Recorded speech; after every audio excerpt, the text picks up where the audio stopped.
Well, I just filmed part 1 of a video focusing on reaction to Tyson Fury becoming heavyweight champion of the world. I'd meant to do 2 parts in the same video, but I actually got into a bit of a rant and carried on.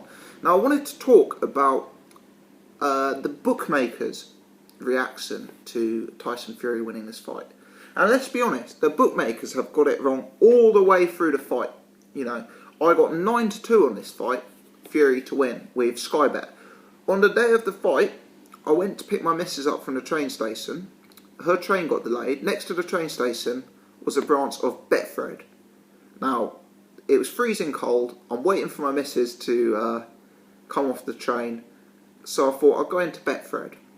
Just waste a few minutes, lose £1 or £2 on a greyhound race or something. Anyway, sure enough, over the loudspeaker, we're going special on Tyson Fury, 5-1. Now, I'd already placed my bet, but at 5-1, I'm not missing out.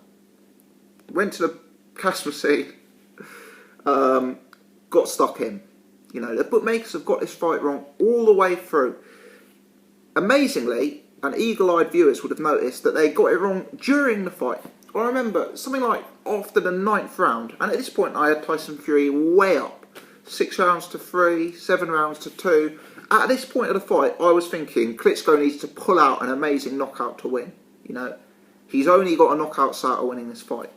And the odds, the live bet and play odds comes up on the screen. Tyson Fury is 15-8. So Tyson Fury is basically still 2-1, even though on my scorecard, and as it later transpired on the judges' scorecards, he's already 3 or 4 rounds up. That shows just how terribly the bookmakers mispriced this fight. You know, ridiculous from them. But amazingly, having just seen Tyson Fury beat Vladimir Klitschko, I'm convinced they've now got the prices going forward wrong again. I am absolutely convinced they have. And, you know, it is amazing. They've underrated Tyson Fury throughout his entire career. I can't remember what price I got, but I got a fairly decent price on Tyson Fury to beat Derek Chisora in their rematch. You know, I went to look up the odds thinking Fury would be 1-10 on. Might have been something like 4-6. It might not have been 4-6, but you know, they consistently mispriced Tyson Fury. And I think the reason why is because he's not a one-punch knockout artist. You know, you look at someone like Deontay Wilder, you don't get the same prices on Deontay Wilder or even David Price when he was the next big thing, because the way he was knocking people out seems to panic the bookmakers into giving a short price. But let's talk about what they've done. I've got this written down here. So this is all from Paddy Power. I haven't looked at all the competitors. I haven't looked at Betfair, so I'm just going off Paddy Power here, right? Tyson Fury versus Vladimir Klitschko in a rematch. Now, let's think about it logically. The two guys have just fought on Vladimir Klitschko's home territory, and Tyson Fury has beat him easily. Easily, with a bit in hand. When they do a rematch, Vladimir Klitschko will be 6 to 9 months older, which is relevant when you're coming up to 40. Tyson Fury may have home advantage. Tyson Fury will know he's got the beating of Vladimir Klitschko. Yet how do the bookmakers price up this fight? 10-11 on Tyson Fury, 10-11 on Vladimir Klitschko. That's right. Paddy Power suggests there is an equal chance of Tyson Fury and Vladimir Klitschko winning this fight. Equal. They don't see there being any advantage or any favourite towards Tyson Fury winning this fight, even though he's just proved dominantly. I mean, can you imagine in any other sport, right? Say Usain Bolt and Justin Gatlin had a 100-metre sprint, and Usain Bolt beat him by 1 second. Can you imagine getting the same price on both of them next time out? I mean, it's crazy, isn't it? Here's where it gets humorous, though. I mean, that's ridiculous to begin with. Fury versus Deontay Wilder. Deontay Wilder evens. Fury 4-5 on. So they make Fury a very slight favourite. Very slight over Deontay Wilder. But here's what I don't understand about those odds. You've got one guy whose best win by far is Bermane Stiverne. This is the same Bermane Stiverne who was heavily dropped by journeyman Derek Rossi in his last fight. The same Derek Rossi who Audley Harrison knocked unconscious in a prizefighter tournament. You know, that is Deontay Wilder's biggest win. Bermane Stiverne. Now, Deontay Wilder evens to beat Tyson Fury. Even though Tyson Fury has just taken out an all-time great heavyweight. Tyson Fury has just schooled. He has had it with such consummate ease, he held his hands behind his back. Now, let me ask you, is Deontay Wilder as technically capable as Vladimir Klitschko? No. Does Deontay Wilder hit as hard as Vladimir Klitschko? No. There's no way Bermane Stiverne would go the distance against Vladimir Klitschko. No way. There's no long way that Johan de Hapaz would have gone as long with Vladimir Klitschko. So he's not as technically good. He doesn't hit as hard. He's not as experienced. He has not been in with anything like the level of opposition as Vladimir Klitschko. Whereas Tyson Fury has just gone out and schooled Vladimir Klitschko. He's actually made him look silly at times. He's negated Klitschko's game to the point where Klitschko seems scared to throw a punch. Yet Deontay Wilder is evens to beat Tyson Fury. Tyson Fury versus David Haye. And bear with me here because it's building up to something quite special that I'm going to end on.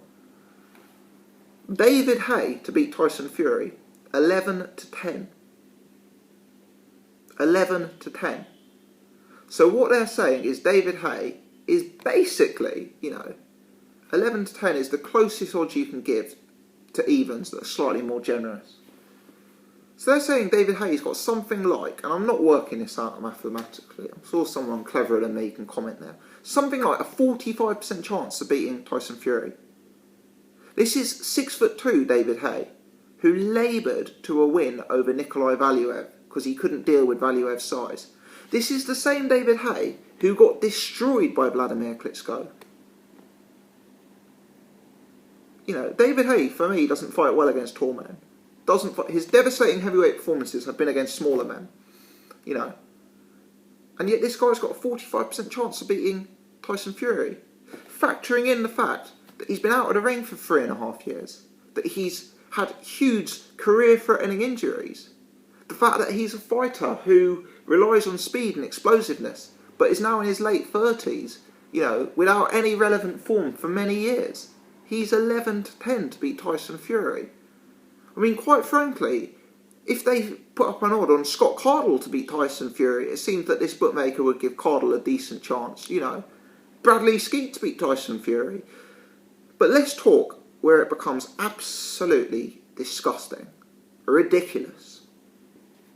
And I mention this because a few people who seem to know their boxing on the face of it have also made a similar statement to me here. So it seems to be some perspective. But Tyson Fury versus Anthony Joshua.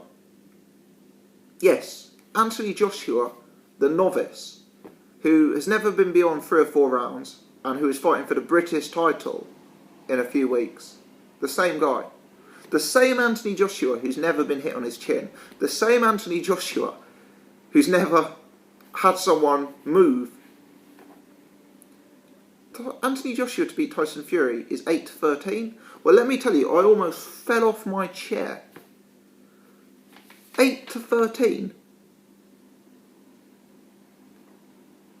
That means that Anthony Joshua is a substantial favourite to beat Tyson Fury.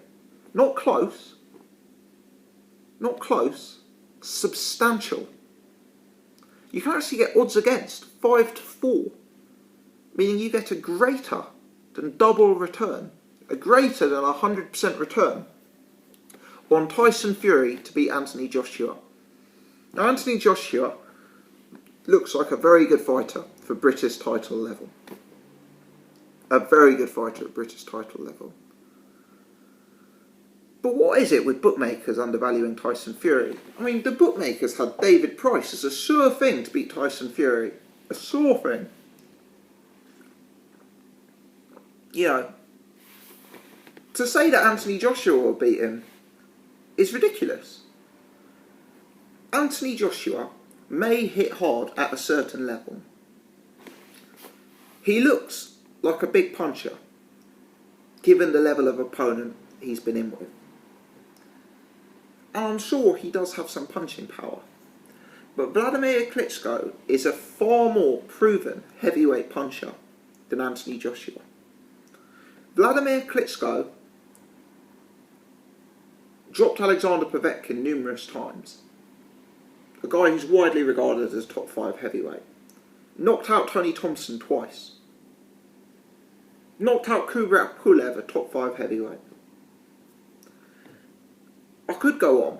My point is, Vladimir Klitschko, based on what we know, is a much bigger puncher than Anthony Joshua. So if Vladimir Klitschko couldn't knock out Tyson Fury, I don't see that Anthony Joshua is a dead certainty. The other thing is, the reason Tyson Fury won this fight is because his movement took away Vladimir's game and meant that Vladimir couldn't find his range. Now for me, Anthony Joshua's A, never been in with a mover, and B, he's never really had anyone hit him back, and C, he's a fighter who's so reliant on range. He likes to tee off with the long 1-2, opponent back against the ropes at that 3/4 range. That's how he likes to operate. Now, Tyson Fury gave a blueprint on Saturday night as to how he would go about beating Anthony Joshua. He would use movement, he would take Joshua's jab away from him, and he'd wait to counterpunch Joshua. Now, bearing in mind, this guy, Joshua, who's favourite to beat the heavyweight champion of the world, has never even been hit on the chin. We don't know how he's going to react. We don't know how he's going to react. And yet he's favourite to beat the heavyweight champion of the world. The bookmakers, like the Sun newspaper, continue to disrespect Tyson Fury. They had David Price to beat him. They had Vladimir Klitschko to beat him. They gave Derek Chisora a very good chance of beating him. Now they are convinced that Anthony Joshua is going to beat him when they fight. There's a phrase that we use in the UK called, say, the bookmakers aren't often wrong. Well, let me tell you, they are often wrong. They are routinely wrong, especially when it comes to Tyson Fury. And if I get anything like odds against, if Tyson Fury and Anthony Joshua step in a ring together, I'll be looking to make enough money to retire from work. You know, this is a... I say that comment tongue-in-cheek, but I mean that is when you look to double down. It really is. I mean, this is a ridiculous misrepresentation. You got one guy who knocked out Gary Cornish in a round and looked good without taking anything back, and you got another guy who just schooled Vladimir Klitschko. Yet the guy who knocked out Gary Cornish is favourite. I don't understand it. And I'm happy I don't understand it, because it means it's going to be a great opportunity to make a few extra quid one day. Let me know your thoughts. If you've enjoyed this, do give me the thumbs up. I'd appreciate it. Many thanks for watching and tuning into the channel.